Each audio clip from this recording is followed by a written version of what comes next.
Ang ninuno. As requested mga kabayan, available na ang gabay t-shirts natin. Nasa screen ng pictures, available in 4 colors. Black, brown, dark gray, and khaki. Makikita nyo rin yung ibig sabihin ng simbolo ng pictures.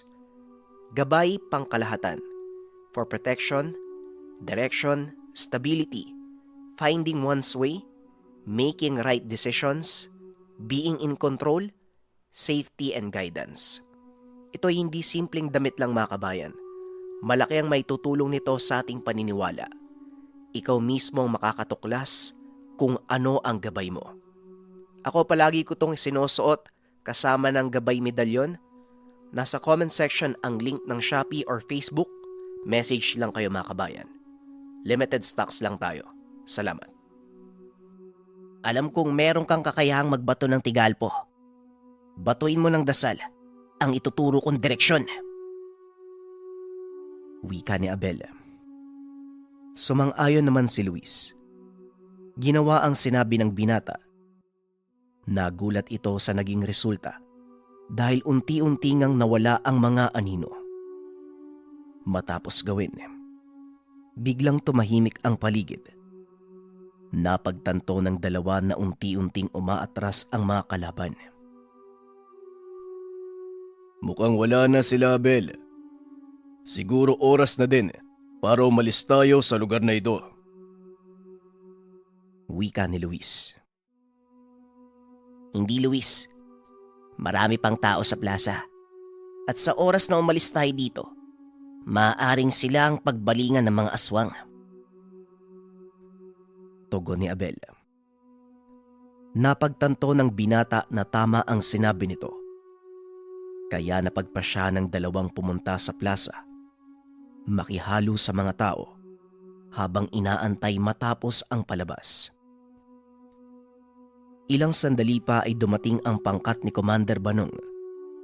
Kagad itong napansin ni Luis, kaya dali-dali siyang lumapit sa mga ito. Commander, mabuti naman at dumating kayo. Napakadami ng kalaban. At kung kami lang ang haharap sa mga yun, paniguradong hindi namin kakayanin. Wika ni Luis.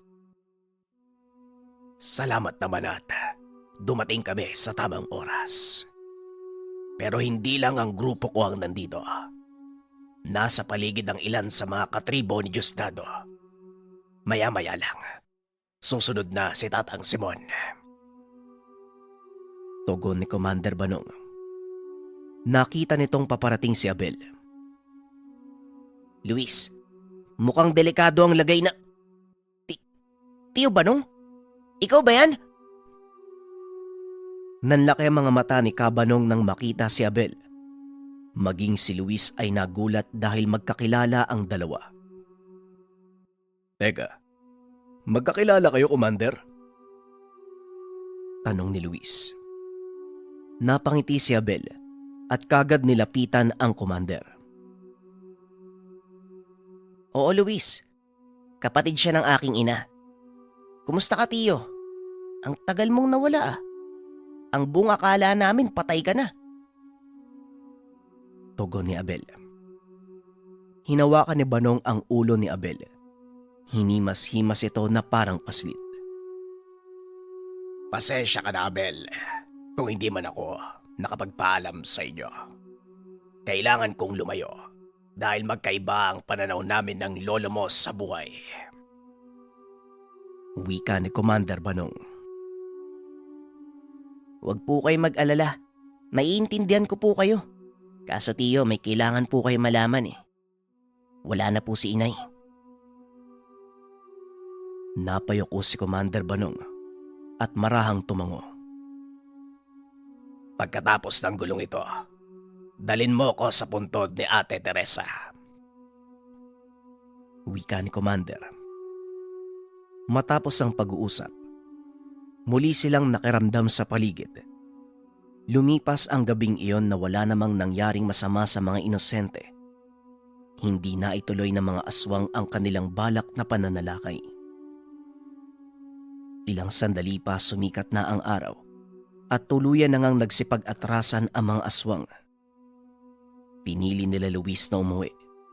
Akmang papaalis na sana, dumating naman si Tatang Simon. Saan kayo pupunta? Kung inaakala niyong tapos na ang laban, nagkakamali kayo. Kung talagang mga aswang gubat ang kalaban, hindi sila basta-bastang aatras.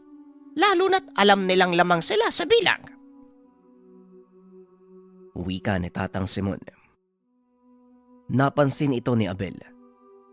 Nanatili sa kinakatayuan ng binata dahil nakatitig sa kanya ang matandang ermitanyo. Ano po ang ibig niyong sabihin? Wala na po akong nararamdaman sa paligid. Sa palagay ko po, tuluyan ang umatras sa mga kalaban. Tugon ni Luis. Ako din po, Tatang. Wala na po ako naaamoy eh. Kahit yung mga napatay natin. Teka, wala na din? Saan nagpunta yung mga yun? Laking gulat ng lahat. Dahil wala na sa paligid ang mga namatay na aswang. Wala ring bakas na mga dugo o kahit mga yabag na gawa ng kanilang mga paa. Paano nangyari to, Tatang? Saan napunta ang mga bangkay na yun? Tanong ni Luis. Napailing si Tatang Simon at muling nagsalita. Ay nako, kagaya ng sinabi ko, hindi pa tapos ang laban at malamang kinuha ng kanilang mga kasama ang mga patay na katawan upang muling buhayin. At kung tama ang hinala ko, sa susunod nilang pagsalakay, doble na uli ang bilang nila. Tugon ni Tatang Simon. Patuloy lang itong nakatitig kay Abel. Nakaramdam ng pagkaasiwa ang binata. Tatang, sandali lang po. Kanino ko pa napapansin eh. Bakit kayo nakatitig sa akin? Tanong ni Abel. Wala naman. Sana nagkamali lang ako ng akala. Bueno, Luis, sabihan mo ang pangkat ni Diosdado na manatili muna dito sa bayan. Alam kong wala kayong pahinga ni B-Boy. Mahalagang makabawi kayo ng lakas bago sumabak muli sa laban. Wika ng matanda. Hindi na lang umimik si Abel. Pinili nitong iwasan ang pagkumpronta kay Tatang Simon. Ngunit bigla itong natigilan nang maramdaman ang presensya ni B-Boy. Sandali lang. Ikaw! Napalingon ang lahat sa kanya. Napansing nakatitig ito kay B-Boy. O bakit? Anong kailangan mo? Aswang ka, di ba? Anong ginagawa mo kasamang pangkat na mamanggagamot? Ngayon mo lang pala napansin? Oo, aswang ako. Eh ano naman ngayon? Ramdam ni Luis ang iringa ng dalawa. Alam nitong anumang oras, maaaring magkaroon ng kaguluhan.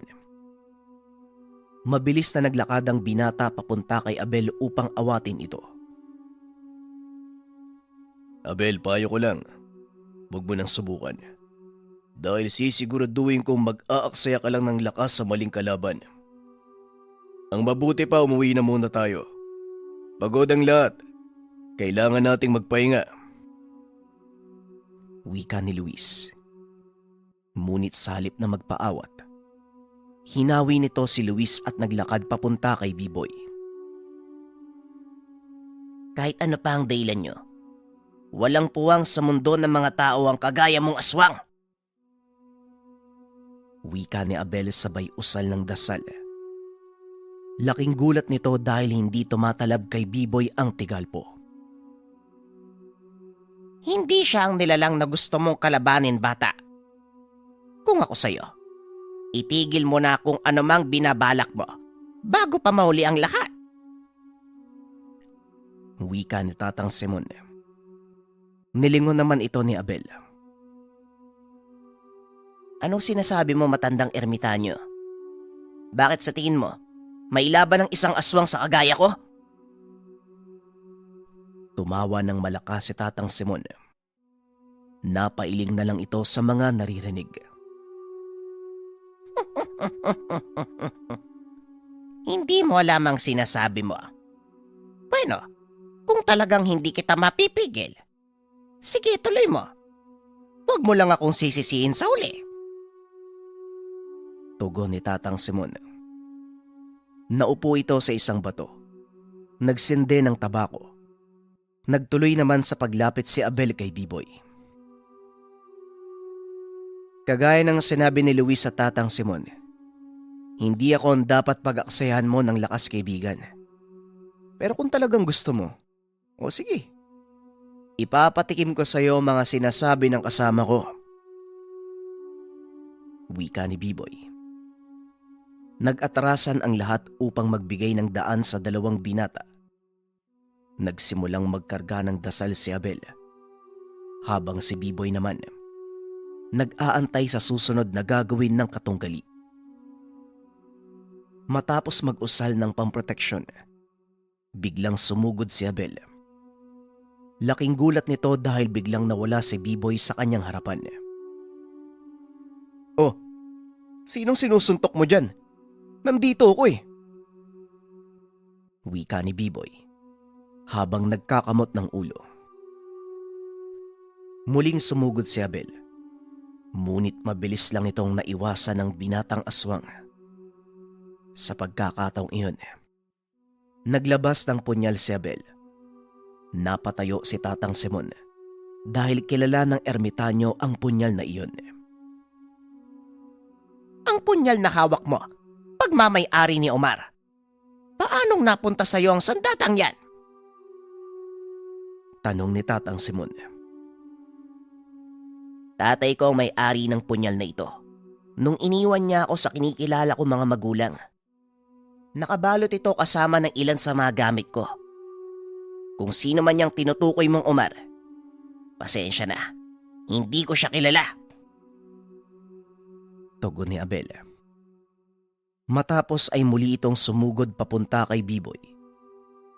Patuloy lang na umiwas ang binata sa mga atake nito, hanggang sa mawakan ni Abel ang kanyang kamay.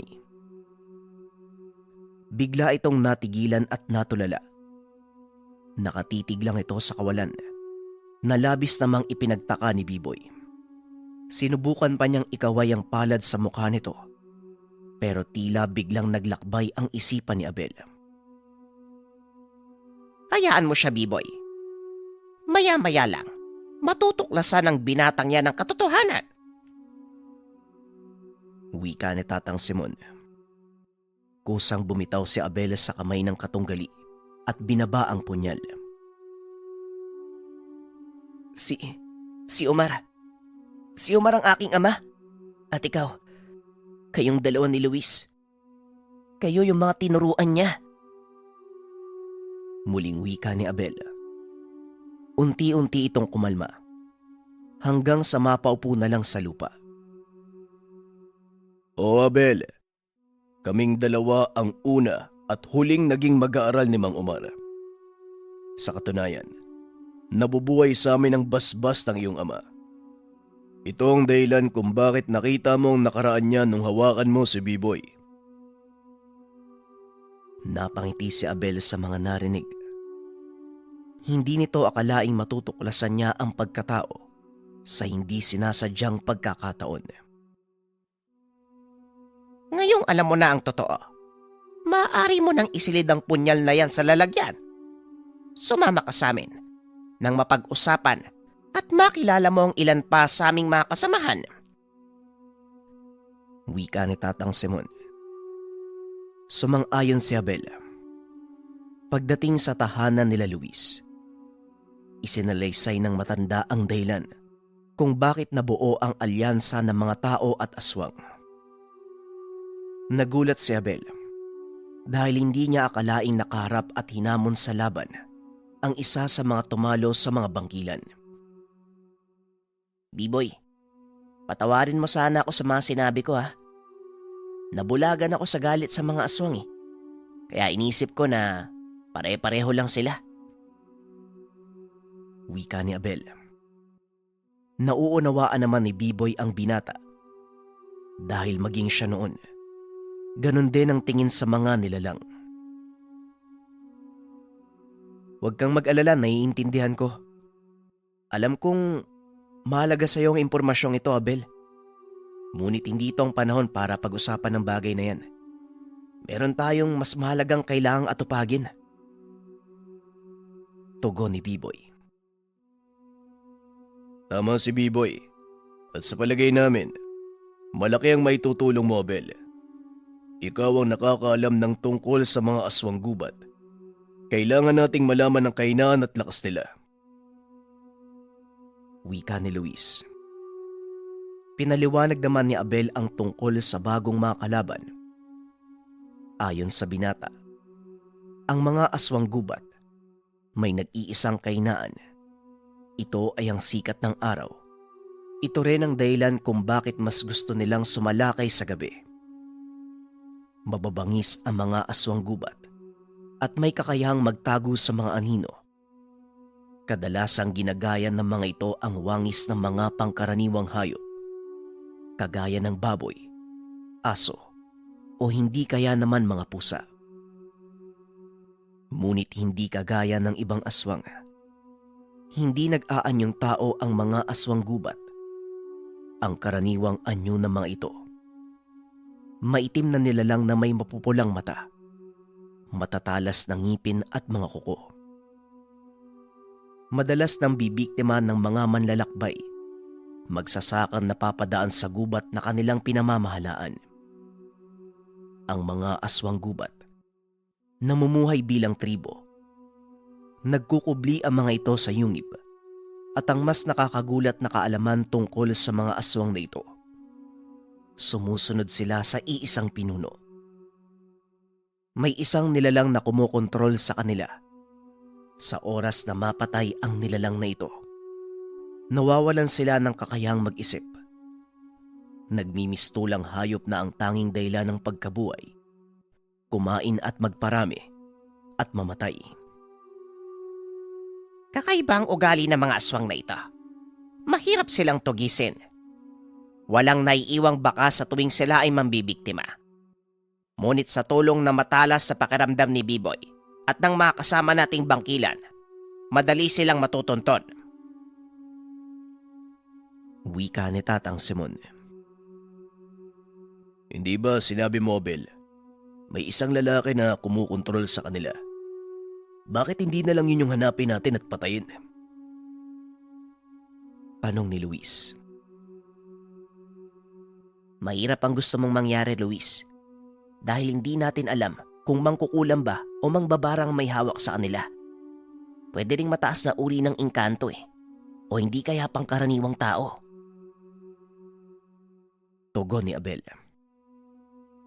Ang tanging paraan upang matalo sila, mahanap ang kanilang lungga. Hindi madali, pero ito lang ang naisip kong solusyon. Muling wika ni Tatang Simon. Minsan akong tumanggap ng trabahong tugisin ng mga aswang gubat. Kahit papano, may alam din ako kung paano natin ito matutunton. Wika ni Commander Banong. Kakarating lang nito galing sa bayan. Kung ganun, kailangan nating planuhin ang susunod nating hakbang. Teka, nasan si Amanda? Tanong ni Luis. Kaagad namang sinabi ni Biboy na pumasok ito sa kwarto ni Luis upang magpahinga. Nakakaamoy ako ng hindi maganda, Luis. Umaming ka nga. May namamagitan ba sa inyo ni Amanda? Napakamot ng ulo ang binata. Muling nilihis ang usapan. Hatiin natin sa 3 ang pangkat. Sa bawat pangkat may sasamang bangkilan, maliban sa pangkat ko. Biboy at Abel, kayo ang magiging kasama ko. Commander Banong, Diosdado, pamunuan niyo ang paghahanap sa lungga ng mga aswang gubat. Wika ni Luis. Napansin ni Abel ang kakaibang katangian ni Luis. Sinusunod ito ng mga kasama sa kabila ng murang edad. Matapos ang pagpupulong, kanya-kanya ng alisan ang mga kasamahan. Naiwan si Abel at Biboy, kasama si Tatang Simon. Kinuha ng binata ang pagkakataon upang kausapin ang matandang ermitanyo tungkol kay Luis. Tatang, napapansin ko napakataas ng tingin ng mga kasama niyo kay Luis. Ganun ba siya kalakas? Tanong ni Abel. Kung lakas ang pag-uusapan, oo, malakas si Luis. Ngunit hindi ito ang dahilan kung bakit siya sinusunod na mga kasamahan natin. Respeto, Abel. Malaki ang respeto ng binata sa mga kasamahan, kaya ibinabalik din sa kanya sa pamamagitan ng pagtitiwala sa mga desisyon ni Luis. Pag-uusap ng dalawa. Sa kabilang banda, kausap naman ni Luis si Katnog at Biboy. Natakot ako sa laban niyo kanina, boy. Akala ko, tutuluyan mo na si Abel eh. Wika ni Luis. Hindi naman, Luis.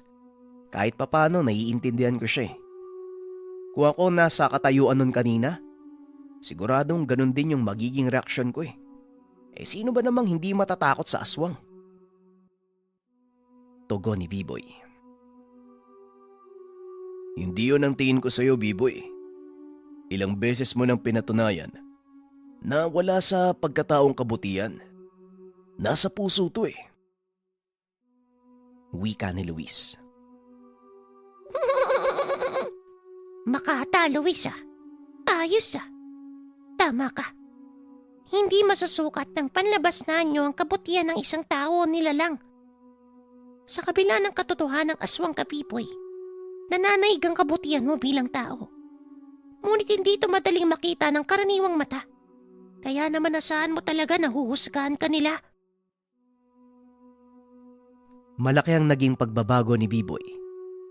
Simula nang mapabilang ito sa pangkat ni Luis. Isinabuhay ng binata ang huling turo sa kanya ni Mang Omar. Kinabukasan ay sinimulan nila ang paghanap ng lungga sa mga aswang gubat. Ginalugad ang buong kagubatan sa pag-aakalang doon naninirahan ang mga ito. Sa kasamaang palad, nanibago si Diosdado at Commander Banong. Mukhang naghahanap tayo ng karayom sa dayami ah. Pero huwag kayong titigil. Tandaan nyo, maraming buhay ang nakasalalay dito. Muling wika ni Luis.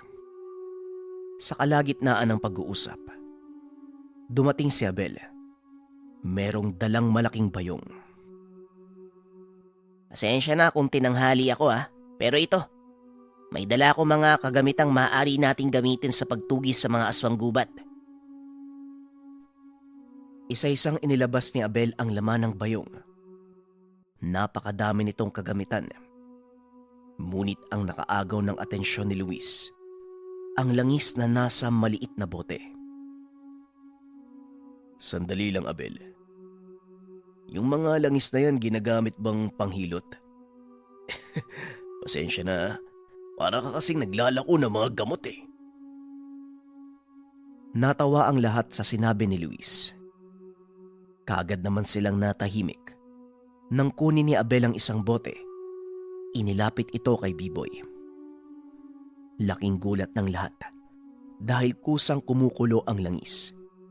Halos maubos pa ang laman nito.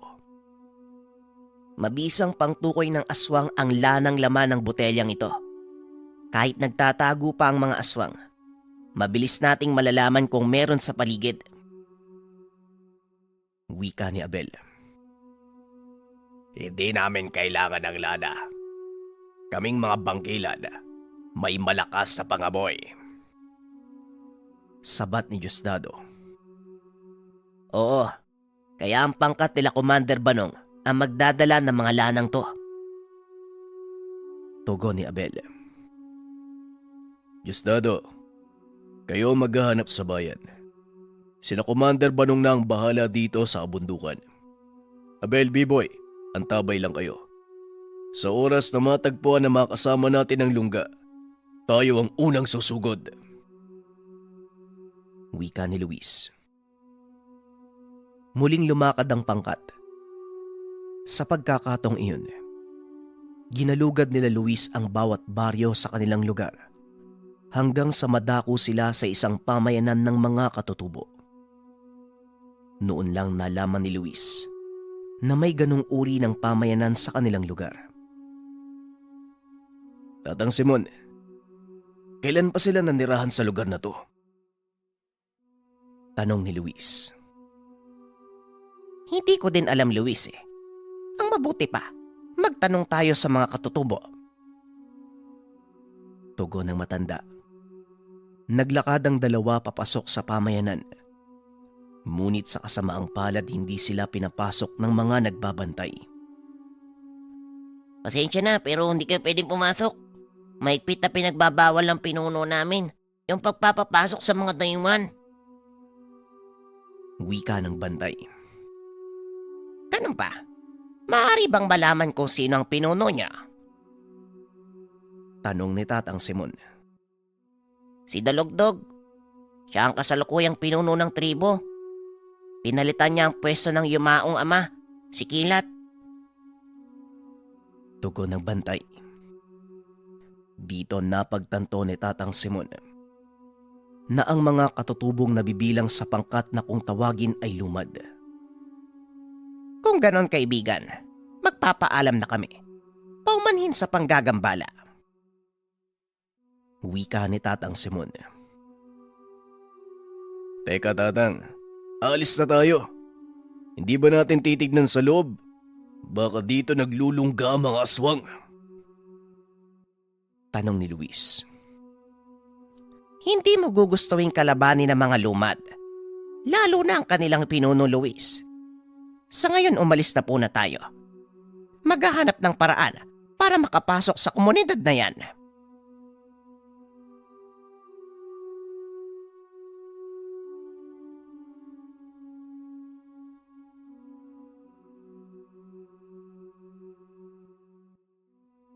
Wala na ring nagawa si Luis kung hindi ang sumunod.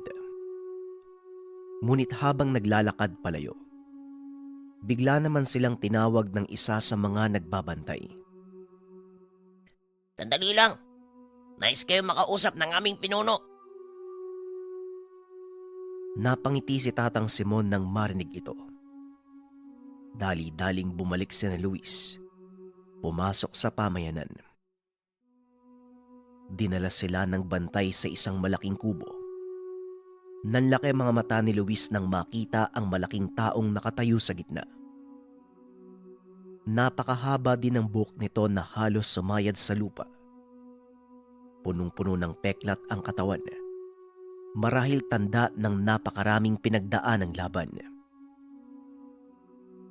Kayo palang sinasabi ng aking mga bantay.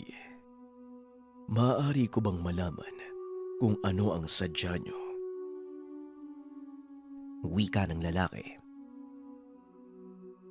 Pagpupugay pinuno ng mga lumad. Ako si Simon, isang manggagamot at ito ang aking mag-aaral. May hinahanap kaming pangkat ng mga nilalang.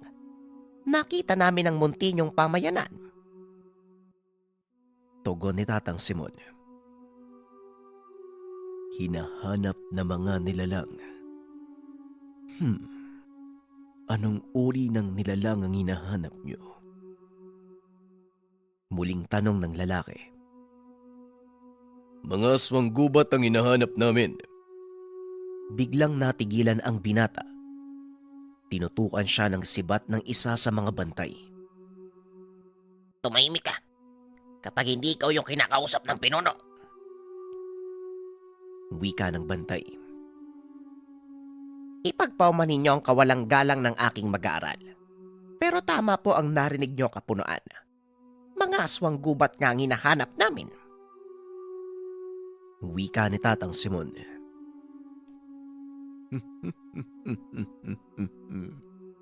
Aswang gubat. Sa mga panong ito, mahihirapan na kayong hanapin sila. Ano naman ang nagtulak sa inyo upang hanapin sila sa aking pamayanan? Muling wika ng pinuno. Kagaya ng sinabi ko, pagbabakasakali lang ang pagdaan namin sa inyong pamayanan. Ngunit kung hindi kami mapapaunlakan ng kasagutan, wala pong problema sa amin. Tugon ni Tatang Simon. Paano kung sabihin ko na may nalalaman ako? Tanong ng pinuno. Kung ganon kapunuan, hinihiling ko po sa inyo na ituro ang kanilang lungga. Tugon ni Tatang Simon. Pwede kong gawin ang bagay na yun. Pero sa isang kondisyon. Kailangan mo kong talunin sa laban. Nanlaki mga mata ni Luis. Dahil sa mga narinig, kaagad itong humingi ng permiso upang magsalita. Mawalang galang na po, kapunuan. Ngunit napakatanda na po ng aking guro. Maaari po bang ako na lang ang lumaban? Tanong ni Luis. Inawat ito ng isa sa mga bantay. May batas kami mga lumad. Kung sino ang hinamon, siya ang lalaban. Kaya manahimik ka kung ayaw mong umuwi ng walang ulo. Wika ng bantay. Masyado mo naman ako minamaliit, Luis. Huwag kang mag-alala. Kaya ko to. Ngayon maupo kayo ni Biboy at manood. Muling wika ni Tatang Simon. Maraan itong naglakad papunta sa kinaupuan ng pinuno. Nakangiti ito sa kanya na parabang nangungutya. Labis naman ang pag-aalala ni Luis sa maestro. Dahil alam nito, sa isang suntok ng malahigante nitong mga kamay, maaaring katapusan na ng matanda. Luis, sigurado ko bang hayaan mo lang si Tatang Simon? Tanong ni Biboy. Maging ako nag-aalala din. Pero kilala mo naman ang matandang yan. Wala tayong magagawa para pigilan siya. Tugon ni Luis. Muli nilang ibinaling ang tingin sa matanda, pati na rin sa pinuno ng lumad. Tumayo ito at napatingala si Tatang Simon dahil napakalaking tao ng pinuno ng mga lumad. Pasensya na, pero hindi ko pipigilan ang sarili ko sa labang ito. Hindi ako mapagbigay sa mga matatanda at mas lalong hindi ako maaawa. Wika ng pinuno. Huwag kang mag-alala. Hindi ako nakatayo sa harap mo ngayon para magbakaawa. Pero bago magsimula ang labang ito, nais kong magpakilala. Ako nga pala si Simon. Tugon ng matanda. Yumuko naman ang pinuno at nagpakilala. Ako si Dalugdog, anak ni Kilat, ang pinuno ng mga lumad. Ikinagagala kitang makilala, Simon. Matapos magpakilala, isang malakas na suntok sa lupa ang binigay nito bilang pagpapakita ng lakas. Yumanig ang paligid. Napakalaking hukay ang naiwan sa lupa nang inangat nito ang kamao. Malakas ka nga. Nararapat lang sa laki ng katawan mo. Wika ni Tatang Simon. Makikitang panatag ang matanda. Wala kang makikitang takot sa kanya. Mahusay. Hindi ka pala natatakot sa kamatayan, tanda. Tugon ni Dalugdog. Tumawa ng malakas si Tatang Simon at muling nagsalita. Natatakot din naman. Kaya nga, kailangan kitang talunin. Nanlaki mga mata ni Dalugdog sa sinabi ng matanda. Bagya itong nagalit. Ngunit pilit na pinakalma ang sarili. Tatalunin mo ko. Nahihibang ka na, tanda. Paano mong gagawin ang bagay na yon? Wala pang mandirigma ang nakatalo sa akin at hindi pa sinisilang ang magpapaluhod sa isang kagaya ko. Muling wika ni Dalugdog. Ngumiti lang si Tatang Simon. Sinuntok sa sikmura ang pinuno ng mga lumad. Napakabilis ng kilos nito, kaya hindi napansin ng katunggali. Napaluhod si Dalugdog. Bumulwak ang dugo sa bunganga nito. Unti-unting inangat ang ulo at tinitigan sa mata si Tatang Simon. Sino ka? Paano ka nagkaroon ng ganyang lakas? Tanong ni Dalugdog. Habang unti-unti itong bumabagsak sa lupa, inalalayan naman ito ni Tatang Simon. Oo, marahil tama ka. Wala pang mandirigma ang nakatalo sa'yo. Pero sasabihin ko sa'yo, binata, hindi ako mandirigma. Isa akong matandang manggagamot. Nakakahiya mang isipin, pero nagawa kang talunin ng isang kagaya ko. Tugon ni Tatang Simon. Unti-unting nawalan ng malay si Dalugdog. Hindi makapaniwala si na Luis na magagawang talunin ng matanda ang malahiganting pinuno ng mga katutubo. Tatang, paano nyo nagawang talunin yung higanting yan? Kinabahan pa ako kanina. Akala ko kayo yung mapapahamak. Wika ni Luis. Malaki nga si Dalugtog. Dahil dito, masyado siyang naging kumpiyansa. Nakalimutan niya, may kahinaan at yon ang ginamit ko laban sa kanya. Tugon ng matanda. Kagaya nga ng turo ni Mang Omar, lahat ng malalakas may tinatagong kahinaan. Kailangan mo lang tuklasin. Wika ni Biboy. Biglang naalala ni Tatang Simon si Abel. Dahil simula nang harapin nito si Dalugdog, hindi niya nakita ang binata. Sandali lang. Nasaan nga pala si Abel? Huwag niyo sabihing tumakas. Tanong ng matanda. At habang nag-uusap ang tatlo, pumasok ang dalawang katutubo kasama ang nakagapos na si Abel. Teka, sandali lang. Anong nangyari? Bakit nakagapos yung kasama namin? Tanong ni Luis. Nahuli siya ng isa sa mga bantay namin na nag-iikot sa paligid. Mahigpit na ipinagbabawal ng pinuno namin ang ganong gawain. Kawalang respeto ito sa aming mga lumad. Tugon ng isa sa mga katutubo. Kaga dumingi ng paumanhin si Luis sa mga ito. Nakiusap na pakawalan si Abel. Mabuti na lang, nakinig sa kanya ang mga katutubo. Abel, ano bang ginawa mo? Bakit ka naman humiwalay sa amin? Tanong ni Luis. Lumingon sa paligid ang binata. Sinilip pa nito ang labas ng kubo para siguraduhin walang nakikinig. Luis, tama ang hinala ko. Nandito sa loob ng baryong ito lungga ng mga aswang gubat. Nanlaki ang mga mata ni Luis sa sinabi ng binata. Anong sinabi mo, Abel? Saan mo nakita ang kanilang lungga? Tanong ni Luis.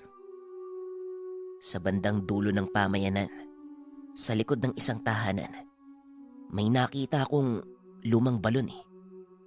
Hindi sinasadyang nahulog ako. Nakita ko mga natutulog na aswang. Tugon ni Abel. Kung ganon, ano pang inaantay natin? Bakit hindi pa natin sila tapusin? Wika ni Biboy.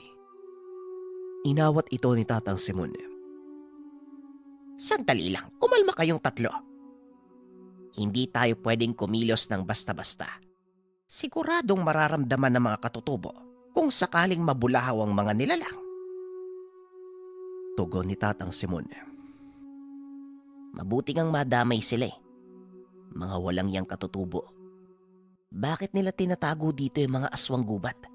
Bakit sa baryong to? Wika ni Abel. Natigilan ang mga ito nang biglang pumasok sa kubo si Dalugdog. Anong tinatago? Mag-iingat ka sa pananalita mo, binata. Tandaan mo, nandito ka sa teritoryo ko. Wika ni Dalugdog. Hindi ako natatakot sa'yo. Ang dapat sa inyo mamatay. At saka, huwag ka nga magmaang-maangan damulag ka. Bakit tinatago nyo dito yung mga aswang gubat? Wika ni Abel habang bumubunot ng itak. Halata naman ang pagkagulat ni Dalugdog. Sandali lang. Anong sinasabi mo? Anong tinatagong aswang gubat? Sumusobra ka na. Wika ni Dalugdog, sabay taas ng kanyang sandata. Sandali lang. Pero hindi pagkakaintindihan. Dalugdog, ibaba mo ang sandata mo. At ikaw naman, Abel, ibalik mo sa sisidla ng itak. Dalugdog, alam mo ba ang tungkol sa mga aswang kupat? Tanong ni Tatang Simon. Oo, Tatang. Alam ko ang tungkol sa kanila. Ang totoo, matagal na namin silang tinutugis, pero napakailap ng mga ito. Nagkatinginan si Abel at Luis sa sinabi ni Dalugdog. Makikitang nagsasabi ito ng totoo. Talagang wala itong kaalam-alam sa baryo nila mismo na nanahan ang mga hinahanap na aswang. Huwag ka sanang mabibigla, Dalugdog. Hanggat maaari, palabasin mo ang iyong mga katribo. Ayokong makarating ito sa iba pang kasamahan dahil baka maging sanhi ito ng kaguluhan at marami ang mapahamak. Wika ng matanda. Inutusan ni Dalugdog ang mga kasamang lumayo sa kubo. Ngayon, Tatang Simon, magsalita kayo sa mga nalalaman nyo. Wika ni Dalugdog. Natuklasan ng isa sa aking mga kasama ang lumang balon sa likod ng inyong baryo. Sa palagay ko, ito ang pinaglulunggaan ng mga aswang kubat. Wika ni Tatang Simon. Oo, tama kayo. May balon nga sa gawing dulo ng baryong ito.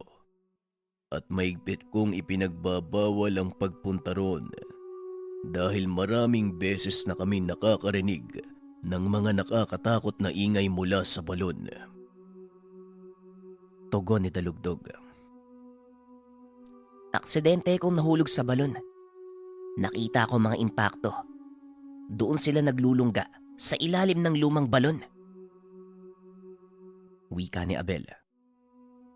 Ayaw namang maniwala ni Dalugdog. Dahil ni minsan, wala silang nakitang lumabas mula sa balong iyon. Imposible ang sinasabi mo. Ni minsan, wala kaming nakitang lumabas o pumasok sa balon.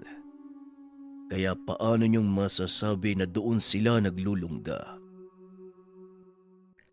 Tanong ni Dalugdog. Isa lang ang paraan upang malaman. Bababa tayo sa balon. Ngunit bago natin ito gawin, ikaw tauhan, puntahan mo si Amanda. Sabihin mo sa kanya ang mga nalaman mo dito. Iparating ito sa ating mga kasamahan. Maaring 1,000 ang bilang ng mga halimaw na yan. At sana, mahanap natin ang namumuno sa kanila. Utos ni Tatang Simon. Matapos ay sinabi nito kay Dalugdog ang plano. Dali-dali nilang pinuntahan ang balon. Dumungaw ang matanda. Naramdaman nga ang napakabigat na enerhiya. Mukhang may pag-asang mahanap natin ang kumukontrol sa kanila. Luis, hanapin niyo ang amaan ng mga aswang kupat. Siguraduhin mauhuli niyo siya ng buhay. Dahil siya lang ang daan para matunto ng kinaroroonan ng kung sino mang kumukontrol sa kanila. Muling wika ni Tatang Simon. Ilang sandali pa. Isa-isang nagdatingan ang mga kasamahan. Nauna si Commander Banong. Sinabi nitong nasa paligid lang ang tribo ni Diosdado. Kung ganon, simulan na natin ang plano. Kailangan itong gawin habang maliwanag pa. Dahil sa oras na abutan tayo ng dilim, mahihirapan tayong hulihin ang kanilang amaan. Wika ni Luis. Ililikas ko ang mga kabataan, pati na rin ang kababaihan. Gayon din ang nakakatanda. Babalik ako sa oras na mailagay ko sila sa ligtas na lugar. Wika ni Dalugdog. Kagad nilang pinuntahan ng balon. Isa-isang bumaba sina Luis, Tatang Simon at Abel. Pagdating sa ilalim, napansin ni Tatang Simon ang napakalawak na lugar. Isang malaking yungib pala ang ilalim ng balong ito. Paniguradong may lagusang palabas. Abel, saan mo nakita ang mga aswang kubat? Tanong ng matanda. Itinuro naman ng binata. Nanlaki mga mata ng lahat nang makita ang natutulog na mga nilalang. Ramdam din nila ang pag-ihip ng banayad na hangin, kaya pinili nilang sundan ang pinagmumulan nito. Tumambad sa kanila ang isang malaking pasukan papunta sa gubat.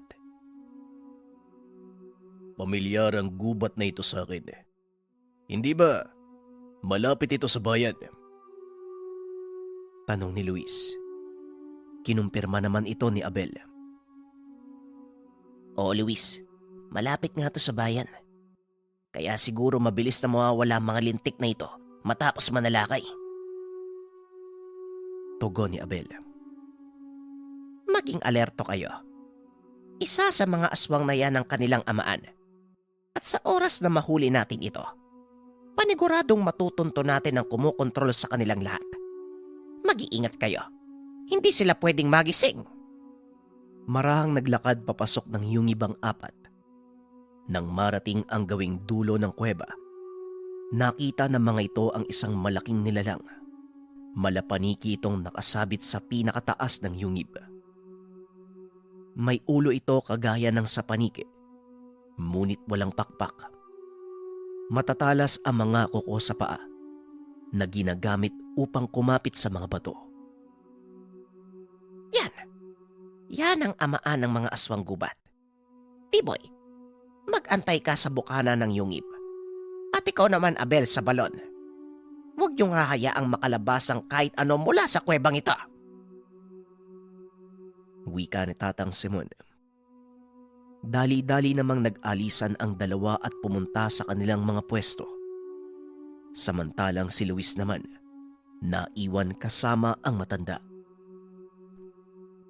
Ano po ang gagawin niyo, Tatang? Paano natin siya mahuhuli? Tanong ng binata. Ako na ang bahala doon, Luis. Siguraduhin mo lang na walang makakalapit sa akin. Dahil sa oras sa simulan ko ang gawain, paniguradong mararamdaman ito ng mga aswang. Isa-isang magigising. Ganon din ang kanilang amaan. Tumango ang binata at naghanda. Sa pagkakataong iyon, nakasanib na sa kanya si Katnog.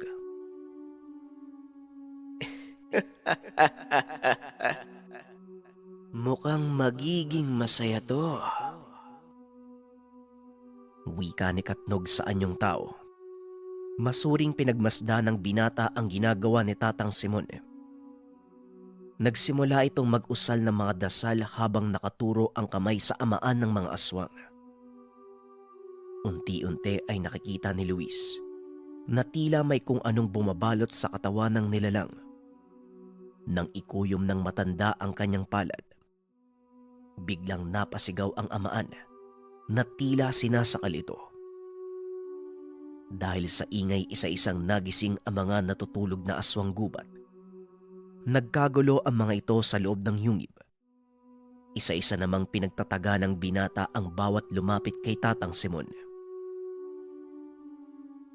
Nahuli ko na ang amaan. Luis, magbadali ka. Gumawa ka ng butas upang makalabas tayo. Wika ni Tatang Simon. Hinawi ng binata ang mga kalaban. At habang ginagawa niya ito, napatingin si Luis sa bandang dulo ng yungib. Natigilan ito sandali. Nakita ang isang babaeng nakatalukbong ng itim na bandana. Sa pag-aakalang nakulong din ito sa loob ng yungib, dali-daling tumakbo ang binata papunta sa babae. Ngunit sa kalagitnaan ng pagtakbo, kaagad siyang napahinto. Luis, huwag mong ituloy. Siya ang sinasabi kong babae. Sa kanya ko nakuha ang kwintas ng ama ni Amanda. Siya si Soledad. Wika ni Katnog, ngunit huli na ang lahat. Kinuyog sila ng napakaraming aswang gubat. Mabuti na lang, dumating si Abel at Biboy. Salamat mga kasama. Tara, umalis na tayo dito. Nakuha na natin ang amaan. Dali-daling nagtakbuhan ang mga ito palabas ng yungib sa pamamagitan ng balon. Pag-akyat nila sa itaas, kaagad sinabi ni Commander Banong na nasa kabilang lagusan ang pangkat ni Diosdado. Panatilihin niyong masusing pagbabantay. Dahil kahit hawak natin ang amaan, maaari pa din itong utusan ng mga aswang sa pamamagitan ng pagpapalipad ng dasal. Wika ni Tatang Simon. Mahabaging langit. Ano ang ginagawa ng mga nilalang na yan sa baryo ko? Wika ni Dalugdog. Dahil walang nakakapasok sa inyong teritoryo, nanatiling tahimik ang lugar.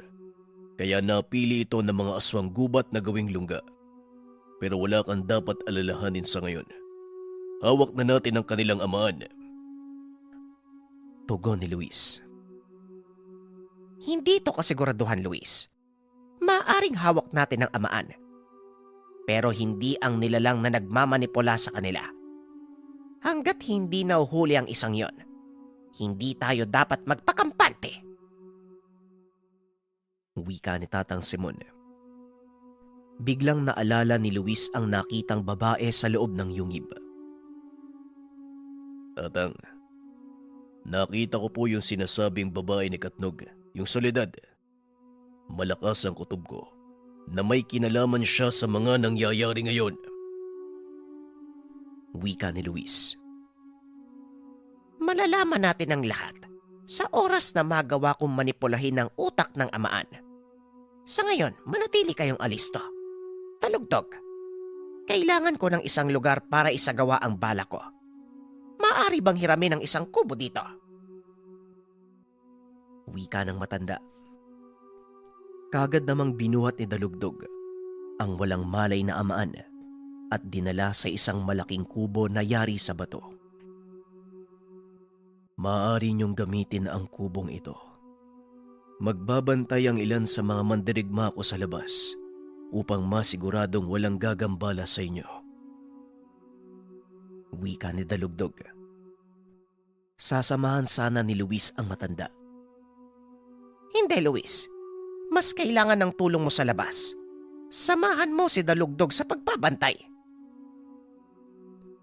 Tugon ng matanda. Walang nagawa si Luis. Minabuti nitong magbantay kasama si Biboy at Abel sa labas. Ano kayang gagawin ni Tatang? Sana magtagumpay siya para matapos na ang lahat ng to. Wika ni Biboy. Magtiwala ka lang, Biboy. Kilala mo naman si Tatang. Paniguradong may mga nakatagong pakulo ang matandang yon.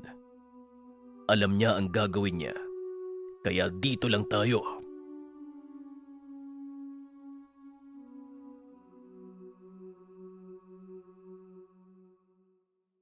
Ang Ninuno.